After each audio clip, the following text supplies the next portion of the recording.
말도 많고 탈도 많던 둔촌주공이 이제 며칠 뒤면 분양을 하더라고요. 근데 사실 제일 중요한 게 가격이잖아요. 네. 분양가 네. 적절하다고 보시나요? 얼마인지는 아마 사람들이 검색 많이 해봤을 텐데 25평이 9억 5천 정도 하죠. 네.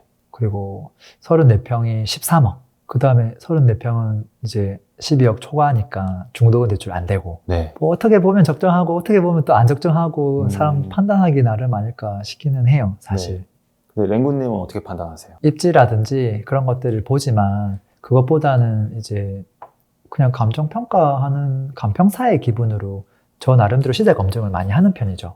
그래서 이제 분양권에 대한 분양 가격하고 기존의 이제 신축, 구축 아파트들하고 비교를 많이 해보는 편이에요. 이 분양 가격 자체가 이게 혹시 좀 과하냐 또는 저렴하냐 그것들을 검증할 수 있거든요. 근데 이제 그것들을 하기가 좀 힘들다 보니까 좀 쉽게 하라고 제가 화면도 한 개 만들어서 제가 제공하기도 했었어요. 기본적으로 둔촌 주공이 있잖아요. 네. 그러면 사람들이 제일 많이 비교하는 단지가 아마 헬리오시티일 것 같아요. 왜냐하면 구는 다르지만 워낙 대규모잖아요. 그리고 비교할 법하고. 근데 이게 입지가 다르거든요. 그걸 가지고 어떻게 판단할 것이냐. 두 번째는 이게 요 녀석 둔촌주공 바로 옆에 같은 생활권에 한 10년 조금 넘은 아파트가 있단 말이에요. 네. 그럼 그 친구하고 연식만 비교해서 또 비교해 볼 수 있죠. 그리고 조금 더 가면 이제 거여역 쪽으로 가면 거기도 이제 대단지는 아니지만 뭐 송파 시그니처 롯데캐슬 이런 단지들이 있단 말이에요. 이런 것들은 진짜 올해 초에 입주한 거기 때문에 또 비교 한번 해볼 수 있어요. 그리고 좀 더 가면 이제 강동구에 있는 거니까 강동구에서 저쪽 고덕 쪽으로 가면 고덕 아르테온 같은 단지들 그런 단지들 같은 경우는 입지는 당연히 둔촌이 더 좋지만 더 떨어진 곳의 신축이랑 얘랑 또 비교해 볼 수 있거든요. 이 여러 가지를 이제 해보면 돼요. 그래서 네. 한번 그냥 시간이 별로 없으니까 살짝 한번 해볼게요. 네. 분양권 가격 검증 화면이에요. 이게 제가 왼쪽 오른쪽이 있는데 왼쪽이 이제 기축이고 오른쪽이 신축이나 분양권이거든요. 그래서 지금 이제 분양권 둔촌주공 13억을 기준으로 한번 판단해 볼게요. 그러면 이제 분양권에다가 시세 13억. 근데 이게 입주가 2025년이거든요. 물론 조금 미세하게 차이가 있을 수 있겠지만 그러면 비교할 단지 중에 첫 번째 녀석이 누구냐면 헬리오시티예요. 이게 지금 34평이 얼마 하느냐. 이게 시세 좀 급매물 나와 있는 것들 체크해 보면 되겠죠. 지금 아무리 저렴한 것도 한 17억은 할 거예요. 그러면 17억을 놓고 연식이 2018년이죠. 네. 그러면 이제 물가 상승률이 제가 보수적으로 할 때는 한 2%하고 분위기 좋을 때는 한 2.5%까지도 하거든요. 근데 지금 분위기가 안 좋으니까 한 2% 물가 상승률 감안해 보면 지금 연식 차이가 7년 차이 난단 말이에요. 그러면 2% 하면 1년에 이제 물가 상승률 감안하면 한 14% 정도는 차이가 나야 돼요. 단 이 두 개의 단지가 입지가 완벽하게 똑같을 때 아무래도 연식 새거가 비쌀 거 아니에요. 네. 그렇게 해서 한번 저평가 여부를 판단해 보면 지금 이게 입지가 완벽하게 똑같다고 하면 17억보다 14%가 더 비싸야 돼요. 그러면 이게 지금 19억이 나오거든요. 저평가된 금액이 이제 6억 3천이 돼요. 근데 과연 이게 입지가 같냐라고 보면 입지가 안 같잖아요. 여기는 송파구, 강동구잖아요. 물론 또 이 둔촌주공을 사랑하는 분들은 강동구지만 이건 강동구가 아니다. 여러 가지 장점들이 너무 많기 때문에 그래서 충분히 있고. 비교해 볼 수 있다라는 이야기도 하거든요. 여기는 지금 5호선이랑 9호선 초역세권, W역세권이고 지금 헬리오 같은 경우는 8호선 하나 있고 그 다음에 여기는 초등학교, 중학교, 고등학교 다 있는데 여기는 초등학교만 있고 앞에 올림픽 공원이 있는데 공원이 탄천이 있긴 하지만 공원은 없고 뭐 이런 걸 따지다 보면 그래 조금 뭐 강동구라는 아쉬움이 있지만 입지는 큰 차이가 없어 라는 분들도 있어요. 뭐 이거는 의견이 다 다르겠지만 이제 그걸 감안하고 보는 거죠. 근데 만약에 진짜 입지가 같다고 보면은 야 6억이라고 하는 안전마진이 생기는 거거든요. 그리고 좀 더 보수적으로 여기서 깔 수도 있을 거예요. 그 다음에 아까 우리가 또 했던 게 누구냐면 그 둔촌주공 바로 옆에 있던 둔촌 푸르지오라고 있어요. 그게 2010년식이거든요, 정확하게. 그게 지금 34평이 얼마인 줄 알아요? 지금 14억 정도예요. 좀 저렴하게 나와 있는 기준으로. 그러면 14억을 넣고 연도를 2010년도를 딱 넣어서 이거를 계산기를 돌려보면 연식 차이가 많이 난단 말이에요. 15년 차이 나요. 물가 상승률 1년에 2%씩 잡으면 30% 더 비싸야 돼요. 그러니까 구축, 2010년 넘은, 10년이 아니죠.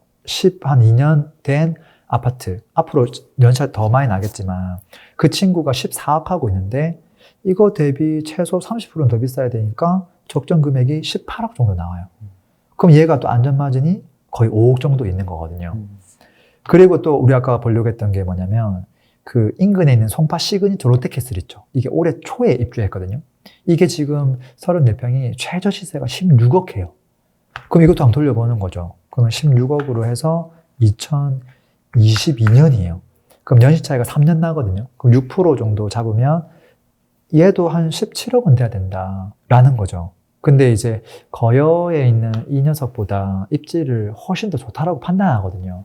그러니까 사실은 이렇게 안전마진 1억이라고 보지 않고 더 많다라고 또 보는 거죠. 그리고 이제 마지막으로 하나 더 체크해보면 저 멀리 있는 고덕 아르테온. 그게 2020년 2월 입주한 아파트거든요. 신축이고 대단지고. 근데 아무래도 저쪽은 아직 9호선이 들어오려면 한참 남았기 때문에 5호선 역세권 하나밖에 없거든요. 근데 5호선이고 저기는 9호선까지 역세권 있으니까 비교가 안 되죠. 더 가까이 있고. 그래서 이 친구 한번 비교해보면 지금 시세가 34평이 13억 정도 해요. 많이 빠져가지고. 근데 이게 2020년이잖아요. 그러면 이게 5년 정도 차이가 나게 되는 거죠. 그러면 이것도 한 10% 정도 차이가 나야 돼요. 근데 입지 차이가 너무 많이 난단 말이에요. 그래서 이걸 단순히 이렇게 비교할 수는 없어요. 지금 쭈르륵 돌려보면 지금 제가 봤을 때 아까 우리가 첫 번째 비교했던 헬리오시티하고 비교했을 때 아까 뭐 5억 이상 차이 난다고 했지만 17억인데 13억이면 4억 차이 나는 거예요, 사실은. 연식 뺐을 때 보조적으로 지금 4억의 안전마진이 있다라고 생각하는 거거든요. 그 다음에 아까 그 둔촌 프루지오 같은 경우는 지금 34평이 14억이었죠. 근데 이것보다 30% 더 비싸야 되니까 적정가가 18억까지 나왔단 말이에요. 얘는 진짜 절대적으로 비교해 볼 수 있죠. 바로 옆에 있으니까. 그 연식만 갖고 정확하게 계산해 볼 수 있거든요. 그랬을 때도 얘가 4억 정도 안전마진이 나와요. 그래서 이게 저 멀리 있는 친구 또는 상급지하고 비교하면 이게 애매한데 근처에 있는 아파트하고 비교해보면 더 확실해지죠. 나머지 것들은 불안하니까 크로스 체크하는 개념이에요. 이렇게 했을 때 결론은 뭐냐면 4억 정도는 안전마진이 있구나. 이게 결론이에요. 지금 4억 정도 차이가 나는데 이제 이 기준은 그냥 연식을 가지고 1년에 2% 물가 상승률을 잡은 거예요. 근데 이제 이거를 막 복리로 계산을 하다 보면 이게 너무 과하게 올라가요. 왜냐하면 매년 2% 보수로 잡고 있지만 또 중간중간에 쉬어가는 기간도 있단 말이에요. 한 번만 쉰다 하더라도 이게 복리로 안 올라가요. 그래서 조금 제가 보수적으로 잡았다는 거 좀 체크하면 좋을 것 같고요. 그렇게 하더라도 4억 정도의 안전마진이 있다라는 거거든요. 물론 여기서 이제 우리가 체크해 볼 포인트가 한 개 더 있어요. 이게 시세가 제자리거나 올라간다고 하면 괜찮은데 만약에 지금 시세 더 떨어지면 어떻게 할 거냐. 그게 있죠. 네. 지금 만약에 아까 비교 대상인 아까 아파트들 지금 전부 다 1년 내에 10%가 더 빠지면 어떻게 되느냐. 10% 금액이 적은 금액이 아니거든요. 17억에 10%면 1억 7천이에요. 네. 그러면 거의 2억 빠지는 거죠. 그럼 안전마진 4억이 갑자기 2억이 되는 거예요. 10%라고 했을 때. 더 빠지면 더 사라지는 거예요. 이게 이제 물음표로 남는 거죠. 그건 이제 알 수가 없으니까. 좀 보수적으로 접근해 보는 거는 필요하죠.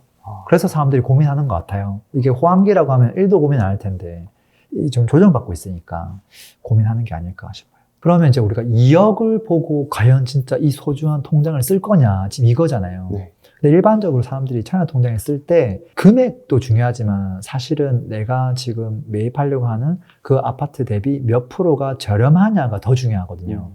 일반적으로 옆에 있는 아파트 신축이 10억 하는데 9억에 분양하면 사람들이 열심히 청약 넣을까 안 넣을까? 라고 보면 열심히 안 넣어요. 이게 한 20%? 30% 저렴하면 열심히 넣죠.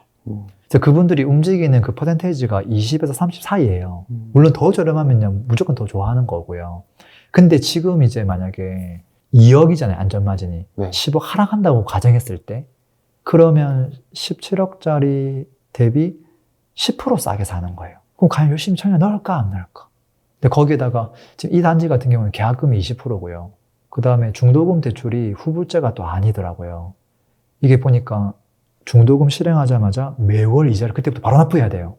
되게 조그맣게 뭐 적어놓은 것 같더라고요. 근데 그것도 다 비용에 포함시키다 보면 이 분양 가격이 엄청 메리트 있다? 이 정도는 아닌 것 같아요. 근데 이제 실거주자 입장에서는 사실 흠잡을 게 없는 단지거든요. 그래서 엄청 고민되는 것 같아요. 랭구님, 근데 여기다 네. 확장비랑 뭐 에어컨 이런 거까지 넣으면 더 떨어지겠네요, 안전마진이. 그렇죠. 그렇죠. 네. 베란다 확장이랑 또 뭐 시스템 에어컨 해야 되고. 그럼 마냥 좋은 조건이라고 보기는 좀 힘들 것 같은데 네. 청약 결과는 어떻게 나올까요? 일단 전반적으로 청약 경쟁률 자체는 엄청 높지는 않을 것 같아요. 왜냐면 일반 분양이 4,000세대거든요. 그럼 통장이 4만 개가 들어와야 10대 1이 나와요. 와, 4만 개 만만치 않은데. 뭐 어떤 경우는 뭐 10만 개도 들어오긴 해요. 근데 야, 이거를 넣을 수 있을까? 일단은 안전마진이 사실 조금 아쉽고요. 두 번째는 이게 전매 제한이 있어요. 계약 확정되고 나서 8년이에요, 8년. 그리고 2년 실거주 돼야 돼요. 입주하자마자. 세를 못 넣거든요. 거기다가 지금 84 타입이 대출이 안 나와요. 중도금 대출이. 그래서 이게, 84 타입이 경쟁률이 원래 제일 많아야 높아야 되는데, 생각보다 좀 낮을 수 있겠다. 오히려 59 타입, 25평형이 좀 더 경쟁률이 높겠다. 그런 생각 들고요. 타입별로는 이제 인기 타입하고 비인기 타입이 있으니까, 특히 뭐 비인기 타입 같은 경우는 부엌끼리 마주 본다고 막 난리도 아니더라고요. 그러니까 그런 평형은 조금 타입은 경쟁률이 좀 더 낮기는 하겠죠. 뭐 그래도 미분양까지는 가지 않겠다고 보시는 거네요. 네, 저는 미분양까지는 안 날 것 같아요. 왜냐면 1순위도 있고 2순위도 있고 또 실제 그 입지가 너무 좋다 보니까 안전마진이 적다 하더라도 또 많은 분들이 넣지 않을까 싶어요. 랭구님, 그 과거 2018년 헬리오시티 입주장 때를 보면 네. 잠실 아파트 가격이 일시적으로 하락을 했다고 하더라고요. 이번에 둔촌주공 입주장 때도 네. 주변 아파트 가격에 영향을 줄 수 있을까요? 물론 이제 뭐 앞으로 한 3년 정도 뒤에, 2, 3년 뒤에 일이긴 한데요. 복합적으로 봐줘야 될 것 같아요. 왜냐하면 과거에 이제 그 얘기했던 헬리오시티 같은 사례를 보면 그 입주하는 영향도 있었죠. 근데 그때 무슨 일이 있었냐면 9.13 대책이라고 들어봤는지 모르겠어요. 그게 2018년 9월 13일이었거든요. 그게 엄청 강력한 대책이었어요. 종부세 인상하고 그다음에 1주택자 분양권 청약 안 되게끔 제한하고 임대사업자 등록 규제 다 하고 대출 규제까지 들어왔거든요. 이거 발표하자마자 2019년 1월달, 2월달 거래량이 최근 4년 동안 최저를 찍었거든요. 그러니까 그 안 좋은 시기랑 겹쳤던 거죠. 그래서 좀 복합적으로 봐줘야 되고. 근데 확실한 건 입주 영향은 무조건 있죠. 특히 전세 가격 출렁거림, 전세 가격 하락 무조건 있다고 봐지고요. 둔촌주공 입주하게 되면 전세 가격 무조건 낮아지죠. 무조건 낮아지고 입주자이기 때문에 실제 그게 프리미엄이 얼마나 붙을지 모르겠지만 거의 분양 가격의 50%, 정말 분위기 안 좋을 때는 40% 밑으로 떨어지거든요. 그러면 인근 단지들도 다 전세 영향받아요. 전세가는 눌리지만 매매가는 좀 어떻게 될까요? 매매 눌림 당하죠. 전세가 떨어지면 보통 이제 서울은 전세가율 50%로 움직이기 때문에 전세가가 떨어지면 거기 곱하기 2가 매매가가 돼요. 그래서 전세가가 하락 이꼬르 단기적으로 매매 하락이라고 봐야 돼요. 그러면 이제 그때 네. 주변 아파트 좀 급매를 노려보는 건 어떨까요? 괜찮죠. 이제 일단은 둔촌주공을 피 주고 살 수는 없기 때문에 인근 단지들 좀 여파를 받는 둔촌주공보다 조금 더 좋은 입지까지 같이 검토해 볼 수 있을 것 같고요.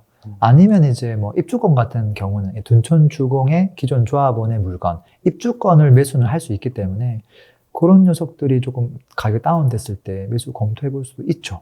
네. 근데 이건 또 그때 분위기를 봐야 되기 때문에 좀 애매하긴 하겠어요. 이게 한번 그때 돼가지고 금리도 만약에 내려가고 모든 상황이 좋아져 버리면 또 때를 놓쳐버릴 수도 있겠죠. 랭구님, 그럼 제일 중요한 질문인데 네. 랭구님은 여기 청약 넣으실 거예요? 안 넣으실 거예요? 가장 저는 이제 조건이 안 되긴 하지만 된다는 가정하에 생각해 보면 일단 59 타입을 저는 우선적으로 검토해 볼 것 같아요. 청약을 넣는다 쪽으로. 이제 그 경우에 특히나 만약에 내가 청약 점수가 조금 낮고 그리고 갖고 있는 자금이 한 6억대 정도 갖고 있다고 하면 상이 딱 맞거든요. 6억 가지고 둔촌주공보다 더 좋은 입지 또는 그거보다 조금 더 괜찮은 상품성 있는 거를 지금 어떤 식으로든 살 수가 없어요. 내 집 마련을 할 수가 없거든요. 그렇기 때문에 저는 검토해 볼 것 같고요. 84 타입은 검토를 해보겠지만 넣을 수 있을까 싶어요. 왜냐하면 이 분양가 13억인데 대출이 안 되잖아요. 그러면 초기 투자 금액이 한 10억 5천 정도 들어가야 되더라고요. 나중에 물론 입주 시점에 대출을 일으키면 8억 정도로 줄어들긴 하지만 어쨌든 10억 이상 있어야 되거든요. 근데 10억 이상 있으면 그거 가지고 또 고려해 볼 수 있는 다른 대안들도 좀 있어요. 그래서 야, 이건 좀 고민되겠다. 근데 이제 이 돈을 갖고 그냥 나중에 더 좋은 곳에다가 투자를 그냥 해놓는 개념으로 하면 사실 뭐 반포 24평 같은 것도 소유할 수 있고 뭐 잠실에 있는 뭐 아파트 이런 것들 다 투자해둘 수 있는데 내가 실거주로 또 들어간다고 생각하면 사실은 10억 갖고 들어갈 수 있는 더 좋은 입지는 찾기가 어려워요. 그것도. 그래서 84 타입이라도 검토는 하겠다 싶어요. 근데 저는 한 마음은 30% 정도. 59 타입은 그래도 한 80% 이상 넣어보겠다. 그리고 이제 청약을 넣을 때 뭐 안전마진 같은 거 너무 많이 따지면 진짜 이걸 못 넣을 거예요. 근데 그게 아니라 순전히 이 친구의 장점만 놓고 보면 실거주하기에 너무 좋은 단지거든요. 이게 5호선 타면 강북 바로 가죠. 9호선 타면 강남 빠르게 진입하죠. 그 다음에 인근 공원 정말 크고 좋죠. 그리고 또 단지 내 초중고 다 있죠. 그런 신축 단지, 대규모 단지가 서울에 거의 없어요. 그리고 또 교통 측면에서 서하남 RC 바로 밑에 있거든요. 고속도로 빠르죠. 중부 고속도로 바로 탈 수 있고 일로 가면 판교로 바로 갈 수 있어요. 그래서 야, 거주하기는 이만한 단지가 없다. 그래서 너무 안전마진 같은 거 생각 안 하고 이 단지를 살 때 내가 언제 가장 저렴하게 살 수 있을까 타이밍을 생각해 보면 그거는 분양이라고 생각해요. 그 분양 가격만큼 더 떨어지기란 진짜 쉽지가 않고 그거보다 더 저렴하게 살 수 있는 날은 사실은 없을 거라고 보거든요. 그래서 그동안 그 동네에서 아, 정말 내가 살고 싶었던 단지였고 한다면 저는 또 넣지 않을까. 이거는 이제 사용의 가치가 또 워낙 크기 때문에 투자랑은 별개로 돈 버는 거랑 별개로 또 넣지 않을까 싶어요. 그럼 투자는 좀 생각을 해봐야겠지만 실거주는 사실 고민할 게 없다 이렇게 좀 정리할 수 있을까요? 네, 투자 측면으로도 사실은 안전마진이 없다고 볼 수 없고요. 우리가 이제 보수를 잡았을 때 이게 굉장히 미약하다는 거지. 사실 지금처럼 유지만 되거나 정말 많이 빠지더라도 10% 이내만 빠지면 그래도 이건 안전마진이 있거든요. 그리고 또 시간 지나면 또 좋은 날이 또 올 거고. 그래서 저는 많은 사람들이 관심 가지고 있고 또 많이 넣을 거라고도 좀 생각 들어요. 근데 물론 워낙 대단지라서 경쟁률은 조금 낮을 수 있겠다. 그런 생각 듭니다. 이모님, 또 청약 네. 결과가 나오면 또 다시 한번 이야기해보면 좋을 것 같습니다. 네, 또 제가 얘기한 거랑 또 한 개도 안 맞을지 모르는데, 네, 그거 나오고 또 얘기 한번 하면 좋을 것 같습니다. 네, 감사합니다. 오늘도 들어줘서 감사합니다. 행복한 하루 되세요. 피스!